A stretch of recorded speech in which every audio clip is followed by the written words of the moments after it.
বাটাবাটি ঝামেলা ছাড়া খুব সহজেই বানিয়ে নিতে পারেন এই পাঁপড় পিঠাগুলো। এই পিঠাগুলো এত বেশি সহজ যে কেউ বানিয়ে নিতে পারে এই পিঠাটি একবার বানিয়ে পুরো বছর সংগ্রহণ করে রেখে খেতে পারবেন বন্ধুরা। পিঠাগুলো দেখতে যেমন সুন্দর, খেতেও অনেক বেশি মজা। এই পিঠা বানানোর জন্য এখানে আমি একটা মিক্সিং বল নিয়েছি। এখানে দিয়ে দিলাম 2 কাপ চালের গুঁড়ি, হাফ চামচ লবণ, অল্প অল্প পানি দিয়ে আমি একটা বেটার করে এখানে আমি 2 কাপ চালের গুঁড়ি শুকনা নিয়েছি। আপনারা চাইলে ভিজা চালের গুঁড়ি দিয়েও করতে পারেন। যেহেতু এটা বাটাবাটি ঝামেলা ছাড়া বানাবো, তার জন্য আমার ঘরে 2 কাপ চালের গুঁড়ি ছিল, ওটা দিয়ে আমি আপনাদের সাথে শেয়ার করছি। তো আমি অল্প অল্প পানি দিয়ে একটা বেটার করে রেখে দেব 10 মিনিটের জন্য। যেহেতু এটা শুকনা চালের গুঁড়ি, তার জন্য 10 মিনিট রেখে দিলে খুব ভালো হবে, তাহলে ভিজে যাবে চালের গুঁড়িটা। তো আমি মিক্স করে রেখে দিলাম 10 মিনিটের জন্য। আমি অফ স্ক্রিনে চালের গুঁড়িটাকে একটু ব্লেন্ড করে নিয়েছি। ব্লেন্ড করার পরে দেখুন এরকম হয়েছে চালের গুঁড়িটা।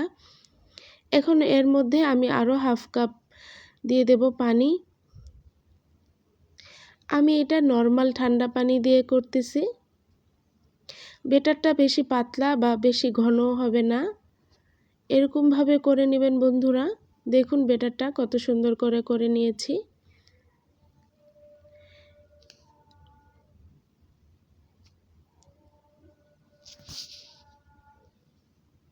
এখান থেকে আমি অল্প কিছু বেটার উঠিয়ে নেব।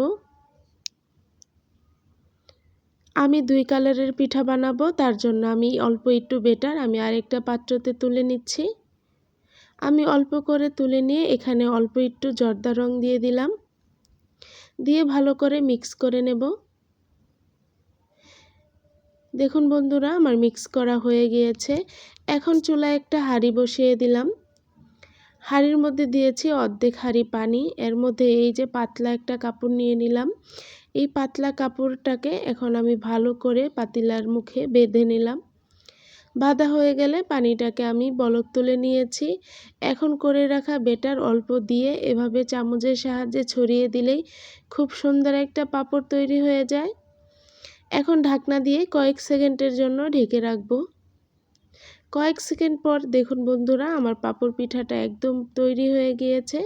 দেখুন দেখতে কত সুন্দর হয়েছে। এই পিঠাগুলো এত বেশি সহজ যে কেউ বানিয়ে নিতে পারে।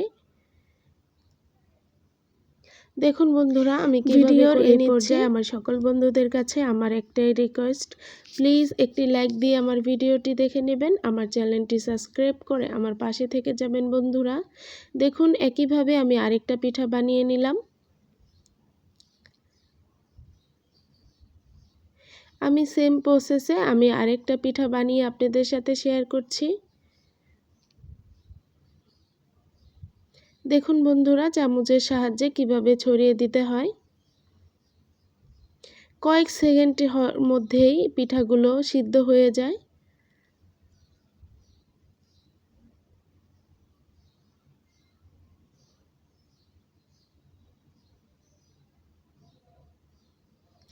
একইভাবে আমি সবগুলো পিঠা বানিয়ে নিয়েছি। দেখুন বন্ধুরা দেখতে কত সুন্দর হয়েছে। এই পিঠাগুলো এখন আমি রোদ্রে শুকিয়ে নেব। আপনারা চাইলে ফ্যানের নিচে দিয়েও শুকিয়ে নিতে পারেন।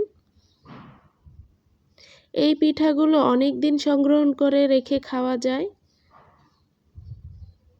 দেখুন বন্ধুরা কত সুন্দর হয়েছে। আমি সবগুলো পিঠা রোদ্রে শুকিয়ে নিয়েছি। দেখুন বন্ধুরা শুকানোর পর পিঠাগুলো কেমন হয়েছে। পিঠাগুলো তো আমার অর্ধেক খাওয়াও হয়ে গিয়েছে। পিঠাগুলো এত বেশি মজা যে ভাজার সাথে সাথেই শেষ হয়ে যাবে। এই পিঠাগুলো এত বেশি মজা, চাইলে একইভাবে বানিয়ে নিতে পারেন বন্ধুরা। একবার হলেও এই পিঠার রেসিপিটি ট্রাই করে দেখবেন। এই পিঠাগুলো চিনি বা মিঠাইয়ের শিরার সাথে খেতেও অনেক বেশি ভালো লাগে। তো এখান থেকে আমি কিছু পিঠা আপনাদের সাথে ভেজে শেয়ার করব। তার জন্য আমি চুলায় একটা প্যান বসিয়ে দিলাম, দিয়েছি পর্যাপ্ত পরিমাণে রান্নার তেল। তেলটাকে আমি গরম করে নিয়েছি। গরম করা হয়ে গেলে তেলটা এরকমভাবে গরম করে নেবেন যেন পিঠাটা দেওয়ার সাথে সাথেই ফুলে ওঠে। তো চুলাটা অবশ্যই কমিয়ে রাখবেন, না হলে পিঠাগুলো বেশি লাল হয়ে গেলে খেতে ভালো লাগবে না। তো দেখুন বন্ধুরা, আমি একটা পিঠা ভেজে নিয়েছি। কয়েক সেকেন্ডের মধ্যে এই পিঠাগুলো ভাজা হয়ে যায়, আর তেলও বেশি লাগে না, অল্প তেলেই আপনি এই পিঠাগুলো ভেজে নিতে পারবেন। তো একইভাবে আমি অনেকগুলো পিঠা ভেজে নেব।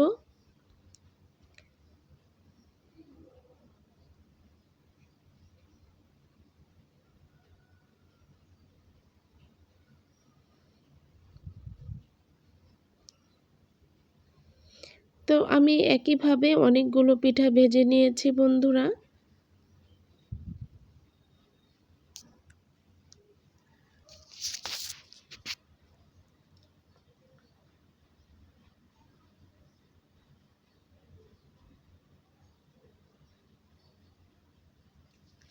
একইভাবে আমি সবগুলো পিঠা ভেজে নিয়েছি। দেখুন বন্ধুরা, পিঠাগুলো কত সুন্দর হয়েছে আর কত মচমচে। দেখুন পিঠাগুলোর শব্দ শুনেই বুঝতে পারছেন বন্ধুরা পিঠাগুলো কত মচমচে হয়েছে।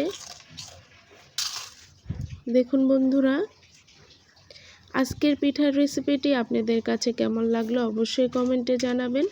সবাই ভালো থাকবেন, সুস্থ থাকবেন। আল্লাহ হাফেজ। আসসালামু আলাইকুম।